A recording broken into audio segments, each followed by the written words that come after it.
नमस्कार दोस्तों। प्राणियों में संरचनात्मक संगठन का भाग एक आपने देख लिया। भाग एक में हमने देखा सरल उपकला उत्तक के प्रकार। आज हम देखेंगे संयुक्त उपकला उत्तक के प्रकार। तो संयुक्त उपकला उत्तक दो या दो से अधिक कोशिकाओं के स्तर से बनी होती है।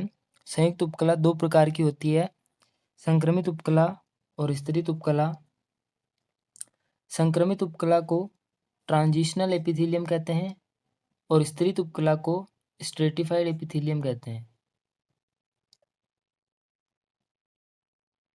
संक्रमित उपकला और स्तरित उपकला दोनों संयुक्त उपकला से बनी होती है, यानी कि संयुक्त उपकला का प्रकार होती है तो दोनों एक से अधिक स्तरों से निर्मित होगी।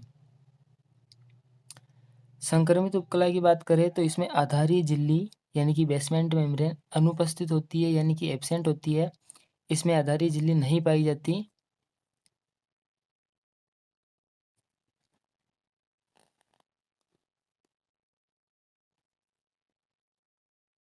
एग्जाम्पल देखें तो मूत्राशय, मूत्रवाहिनी और वृक्क पेल्विस, यहाँ पर संक्रमित उपकला पाई जाती है। स्तरित उपकला की बात करें तो ये भी तीन प्रकार की होती है, सरल छलकी, सरल घनाकार, सरल स्तंभाकार। यदि एक से अधिक स्तरों के ऊपर घन जैसी कोशिकाएं हैं तो उसे सरल घनाकार कहेंगे। यदि चपटी कोशिकाएं सबसे ऊपर है तो उसे सरल छलकी उपकला कहेंगे। और यदि सबसे ऊपर स्तंभाकार कोशिकाएं प्रेजेंट है तो उसे सरल स्तंभाकार कहेंगे। ये बहुस्तरित होती है, यानी कि 2 से 5 परतों की बनी होती है। संयुक्त उपकला उत्तक दो प्रकार की देखी थी हमने, संक्रमित उपकला और स्तरित उपकला। संक्रमित उपकला कहाँ कहाँ प्रेजेंट होती है हमने देख लिया। अब हम बात करते हैं स्तरित उपकला की, यानी कि स्ट्रेटिफाइड एपिथेलियम की। ये भी तीन प्रकार की होती है, स्तरित छलकी, स्तरित घनाकार और स्तरित स्तंभाकार। यदि परतों के सबसे ऊपर चपटी कोशिकाएं हैं तो उसे स्तरित छलकी कहेंगे। यदि सबसे ऊपर घनाकार कोशिकाएं हैं तो उसे स्तरित घनाकार उपकला कहेंगे। और यदि सबसे ऊपर स्तंभाकार कोशिकाएं हैं तो उसे स्तरित स्तंभाकार उपकला कहेंगे। स्तरित छलकी भी दो प्रकार की होती है, केरोटिन युक्त और केरोटिन विहीन, यानी कि जिनमें केरोटिन प्रेजेंट होता है और जिनमें केरोटिन एब्सेंट होता है। जिनमें केरोटिन प्रेजेंट होता है वो प्रेजेंट होती है त्वचा में, बालों में, नाखूनों में, खुर यानी कि जो गाय भैंसे होती है उनके पैरों में, सींग, पंख आदि में। स्तरित छलकी में केरोटिन युक्त उपकला पाई जाती है। केरोटिन विहीन यानी कि जिनमें केरोटिन एब्सेंट होगा, कहाँ कहाँ प्रेजेंट होती है, मुख गुहा, ग्रसनी, गुदाद्वार और योनि में केरोटिन विहीन स्तरित छलकी उपकला प्रेजेंट होती है। स्तरित घनाकार की बात करें तो ये बड़ी लार नलिकाओं में प्रेजेंट होती है और स्तरित स्तंभाकार नेत्र के कंजक्टिवा में प्रेजेंट होती है। ये तीनों कहाँ कहाँ प्रेजेंट होती है मैंने आपको एग्जाम्पल बता दिए। उपकला उत्तक के हमने तीन प्रकार देखे, सरल उपकला उत्तक, संयुक्त उपकला उत्तक और तीसरा हमने देखा विशिष्टीकृत उपकला उत्तक। सरल और संयुक्त तो हमने देख लिया, अब हम देखेंगे विशिष्टीकृत उपकला उत्तक। ये भी तीन प्रकार का होता है, ग्रंथिल उपकला, तंत्रिका संवेदी और वर्णित उपकला। ग्रंथिल उपकला हम डिटेल में पढ़ेंगे आगे। दूसरा प्रकार है तंत्रिका संवेदी, जो कि नेत्र में, कर्ण यानी कि कान में, जिह्वा, नाक, त्वचा आदि में तंत्रिका संवेदी उपकला उत्तक प्रेजेंट होती है। तीसरा प्रकार है वर्णित उपकला, इनमें वर्णक यानी कि पिगमेंट प्रेजेंट होते हैं।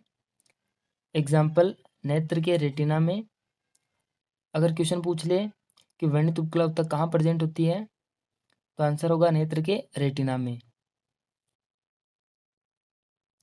अब हम देखते हैं ग्रंथिल उपकला के बारे में। ग्रंथिल उपकला, उपकला कोशिकाएं या उनका समूह जो विशेष रसायनों का संश्लेषण एवं स्त्रावण दोनों करते हैं, उन्हें ग्रंथिल उपकला कहते हैं। अब ग्रंथिल उपकला को स्त्रावण के आधार पर यानी कि सीक्रेशन के आधार पर 3 प्रकार से विभाजित किया गया है, बहिस्त्रावी, अंतःस्त्रावी और मिश्रित। इंग्लिश में बोले तो एक्सोक्राइन, एंडोक्राइन और हेटेरोक्राइन। ये 3 प्रकार होते हैं स्त्रावण के आधार पर ग्रंथिल उपकला के। सबसे पहले अगर हम बहिस्त्रावी यानी कि एक्सोक्राइन की बात करें तो बहिस्त्रावी ग्रंथियों में नलिकाएं उपस्थित होती है यानी कि प्रेजेंट होती है। अगर किसी भी स्रोत से लक्ष्य तक अगर स्त्रावण को पहुंचाना होगा तो ये नलिकाओं द्वारा भेजेंगे। बहिस्त्रावी ग्रंथियां रसायन सीक्रेट करती है यानी कि रसायन स्त्रावित करती है। एग्जाम्पल देखें, लार ग्रंथि और जठर ग्रंथि, ये दोनों बहिस्त्रावी ग्रंथि यानी कि एक्सोक्राइन ग्लैंड होती है। दूसरा प्रकार देखें तो अंतःस्त्रावी यानी कि एंडोक्राइन। इनमें नलिका अनुपस्थित होती है यानी कि एब्सेंट होती है, इनमें नलिका नहीं पाई जाती। ये हार्मोन स्रावित करती है। एग्जाम्पल पीयूष ग्रंथि, थायराइड ग्रंथि और थाइमस ग्रंथि। ये रक्त द्वारा अपना स्त्रावण लक्ष्य तक पहुंचाते हैं। तीसरे प्रकार की बात करें मिश्रित यानी कि हेटेरोक्राइन। इनमें कुछ में नलिकाएं उपस्थित होती है और कुछ में अनुपस्थित होती है। एग्जाम्पल की बात करें तो अग्नाशय, वृषण और अंडाशय। ये 3 एग्जाम्पल है मिश्रित यानी कि हेटेरोक्राइन ग्लैंड के। फिर से जो ग्रंथिल उपकला है उनको कोशिका की संख्या के आधार पर 2 भागों में विभाजित किया गया है, एक कोशिकीय यानी कि यूनिसेलुलर और बहुकोशिकीय यानी कि मल्टीसेलुलर। पिछली बार जो ग्रंथिल उपकला को विभाजित किया गया था वो स्त्रावण के आधार पर 3 भागों में विभाजित किया गया था, और अब जो ग्रंथिल उपकला है उसको कोशिका की संख्या के आधार पर 2 भागों में विभाजित किया गया है, एक कोशिकीय और बहुकोशिकीय। एक कोशिकीय ग्रंथिल उपकला एग्जाम्पल की बात करें तो एक तो श्लेष्मा कोशिका और पेनित कोशिका, जिनको इंग्लिश में गोबलेट सेल और कलश उपकला भी कहते हैं। ये दोनों जो ग्रंथिल उपकला है वो एक कोशिकीय होती है यानी कि यूनिसेलुलर होती है, और बहुकोशिकीय यानी मल्टीसेलुलर की बात करें तो इन दोनों के अलावा जितनी भी ग्रंथियां होती है, अन्य सभी ग्रंथियां वो बहुकोशिकीय यानी कि मल्टीसेलुलर होती है।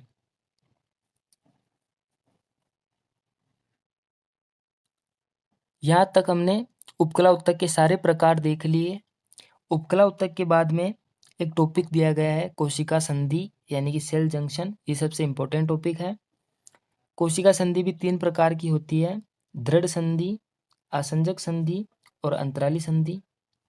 दृढ़ संधि को कहते हैं टाइट जंक्शन, आसंजक संधि को एडरेंग जंक्शन भी कहते हैं, और अंतराली संधि को गैप जंक्शन कहते हैं।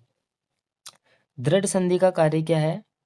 दृढ़ संधि 2 पड़ोसी कोशिकाओं के मध्य रिसाव को रोकती है।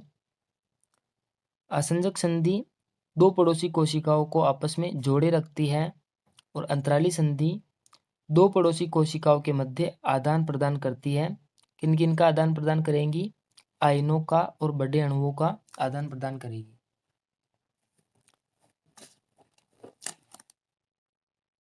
यह है इन तीनों का चित्र। यह है दृढ़ संधि जो 2 कोशिकाओं के बीच में रिसाव को रोकती है ताकि इसका कोशिका द्रव्य बी में ना जा सके और बी का कोशिका द्रव्य ए में ना जा सके। दूसरा है आसंजक संधि जो कि एक दूसरे आसपास की कोशिकाओं को आपस में दृढ़तापूर्वक जोड़े रखती है। और तीसरा है अंतराली संधि यानी कि गैप जंक्शन जो कि आयनों और बड़े अणुओं का आदान प्रदान करती है एक कोशिका से दूसरी कोशिका के मध्य। ये हो गया कोशिका संधि। यहाँ तक हमारा उपकला उत्तक पूरा हो चुका है। एक बार वापस रिवाइज करा दूं। जंतु उत्तक में 4 प्रकार के उत्तक होते हैं। सबसे पहला उपकला उत्तक, दूसरा संयोजी उत्तक, तीसरा पेशीय उत्तक और चौथा तंत्रिका उत्तक। हमने उपकला उत्तक पूरा देख लिया, उपकला उत्तक के प्रकार भी देख लिए। अब हम देखेंगे संयोजी उत्तक यानी कि कनेक्टिव टिश्यू के बारे में। संयोजी उत्तक किस किस से मिलके बना होता है? सबसे पहले तो इसमें मैट्रिक्स होगा यानी कि भरण पदार्थ होता है, दूसरा कोशिकाएं और तीसरा तंतु यानी कि संयोजी ऊतक इन तीनों चीज़ों से मिलके बनता है। मैट्रिक्स, कोशिकाएं और तंतु यानी कि फाइबर्स इन तीनों से संयोजी ऊतक बना होता है। तंतु की बात करें तो संयोजी ऊतक में 3 प्रकार के तंतु प्रेजेंट होते हैं, कोलेजन तंतु, इलास्टिन तंतु और रेटिकुलर तंतु। कोशिकाएं की बात करें तो कोशिका 7 प्रकार की उपस्थित होती है संयोजी ऊतक में, तंतुकोरक, महाभक्षाणु, मास्ट, लसिकाणु, प्लाज्मा, वसा और मेसेनकाइमल। ये 7 प्रकार की कोशिकाएं जो संयोजी ऊतक में पाई जाती है। अब हम देखेंगे संयोजी ऊतक के प्रकार, संयोजी ऊतक कितने प्रकार के होते हैं।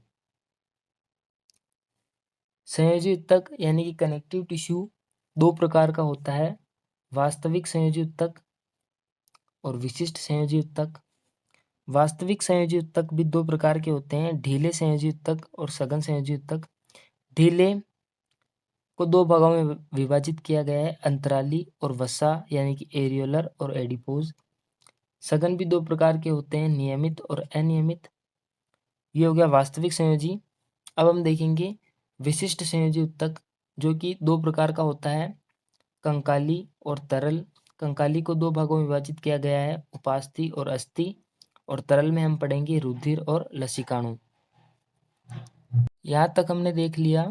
इसके बाद में हम अगले भाग में देखेंगे यानी कि अगले पार्ट में देखेंगे यानी कि पार्ट 3 में देखेंगे। मिलते हैं अगले वीडियो में।